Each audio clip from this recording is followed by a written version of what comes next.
కూటమి ప్రభుత్వం వచ్చి 100 రోజులు అవుతుంది. ఈ 100 రోజుల పాలన ఎలా అనిపిస్తుంది? నిజంగా ఈ రోజుకి కూటమి ప్రభుత్వం వచ్చి 100 రోజులు పూర్తి చేసుకున్న సందర్భంలో మరి ప్రజలందరికీ 5 కోట్ల మంది ఆంధ్ర ప్రజలందరికీ శుభాకాంక్షలు తెలియజేసుకుంటూ, అట్లానే ఈ 100 రోజుల్లో ఎన్నో ఆటంకులు మరి నారా చంద్రబాబు నాయుడు గారు సీఎం అయిన తర్వాత ఎన్ని బాధలు వచ్చినా ఎన్ని కష్టాలు వచ్చినా కూడా తీర్చే నాయకుడు ఎవరంటే ఏకైక నాయకుడు నారా చంద్రబాబు నాయుడు గారు.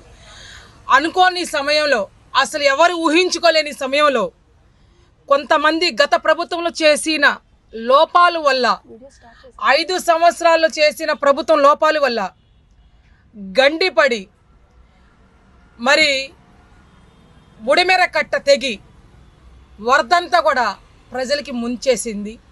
కానీ ఆ ప్రజలంతా కూడా 10 రోజులు వాళ్ళు కట్టుకుంటానికి బట్టలు కూడా లేకుండా పరిస్థితులు ఉన్నప్పుడు, ఏ రోజు వరద ఇట్లా వచ్చిందని తెలిసిన క్షణంలోనే, ఒక గంటలోనే నారా చంద్రబాబు నాయుడు గారు, ఆయన వయసు 75 సంవత్సరాలు కూడా ఆలోచించకుండా ఆయన వచ్చి మరి నేను ఉన్నాను, మీరెవరు భయపడబాకండి ఆయన ఆ మాట చెప్పి, కనీసము ఎక్కడో 2-3 శవాలు వెళ్ళొచ్చేమో, నేను కాదు అనట్లేదు, ఏమి లేకుండా అర్ధరాత్రి కూడా 75 సంవత్సరాల వయసు గల ఆయన నైటు 2ంటికి కూడా పడవల్లో వెళ్ళి వాళ్ళకి ఏ ఆహారం కావాలో ఆయన స్వయంగా సీఎం అందచేయటం అంటే గొప్ప హర్షం వ్యక్తం చేస్తున్నారు ప్రజలంతా కూడా. ఇలా ఇదే ప్రజలు ఈ ఉన్న ఆంధ్ర రాష్ట్రంలో, ఈ విజయవాడలో సింగినగర్ కానివ్వండి, పాక్యాపురం కానివ్వండి, నున్న కానీ సరే, ఎక్కడ మన అంతా బెజవాడలో 36 డీజిల్లు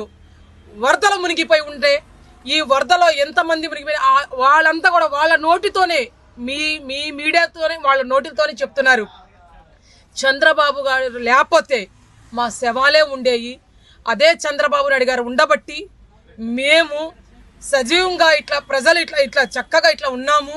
నిజంగా మాకు మంచినీళ్ళు కానీ దేనికి కూడా మాకు తక్కువ చేయకుండా, ఏ లోటు చేయకుండా మాకు అన్ని చూశారు, హర్షం వ్యక్తం చేస్తున్నారు.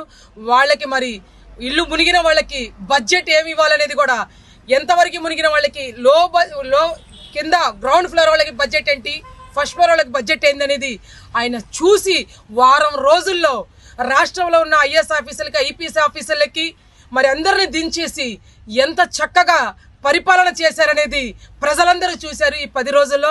నిజంగా హ్యాండ్స్ ఆఫ్ నారా చంద్రబాబు నాయుడు గారు, మీలాంటి నాయకుడు కావాలని ప్రజలు కోరుకున్నారు కాబట్టే ఎన్ని కూటమితో 164 సీట్లు గెలుచుకొని మీరు కైలేషన్ చేసుకున్నారు. ఈ రోజుకి 100 రోజులు పూర్తి చేశారు. అట్లానే భగవంతుడు మీకు మంచి ఆరోగ్యం ఇవ్వాలని, ఆయుష్ ఇవ్వాలని కోరుకుంటున్నాను. మరి గత ప్రభుత్వం చేసిన లోపాలు ఏందనేది, 5 సంవత్సరాలు ఆయన ఏం చేశాడంటే, తిరుపతి దేవస్థానం అంటే అందరికీ తెలిసిన విషయమే. వెంకటేశ్వర స్వామి అంటే ఎంతో పవిత్రంగా పూజిస్తారు హిందూ అంతా కూడా. ఒక హిందూ అనే కాదు, కులం మతం లేదు, అందరు కూడా ఏ దేవుడికి ఆ దేవుడు వాళ్ళు పూజిస్తారు. అట్లాంటిది నీచంగా అంటే, వాళ్ళ నాన్న కూడా ఆనాడు 2009 ముందు 2008లో కూడా ఒక మాట అనేవాడు, వాళ్ళ నాన్న గెలిచినప్పుడు సీఎంగా ఉన్నప్పుడు కూడా, 7 కొండలు తీసేసి ఒక కొండే పెడతారని. ఆ వెంకటేశ్వర స్వామి 7 కొండల్లోనే ముంచేశాడు ఆయనకి. అట్లానే ఈ 7 కొండల మీద పెట్టుకున్న వాళ్ళు భూశాపం అయిపోయారు.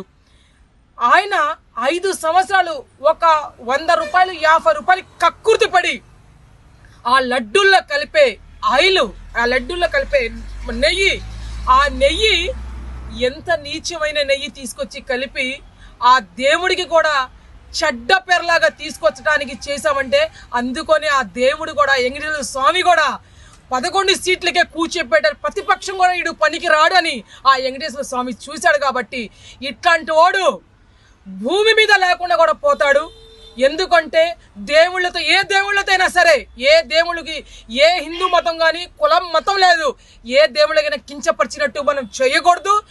మరి ఆ ఆదాయం కోసం ఎంత ఆదాయం వచ్చిందో ఆ డబ్బంతా ఏం చేసి లాస్ట్కి ఆ నెయ్యిలో కూడా కల్తీ నెయ్యి వేసి ప్రజలకి ఎన్ని వేల కోట్ల మంది ఎక్కడి నుంచో, వెంకటేశ్వర స్వామి అంటే కొన్ని దేశాల నుంచి కూడా వచ్చి ఆ దండం పెట్టుకొని వెళ్తూ ఉంటారు వెంకటేశ్వర స్వామికి.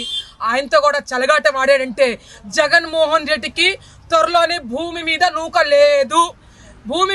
లేదు కాబట్టే ఇవన్నీ బయటపడినాయి.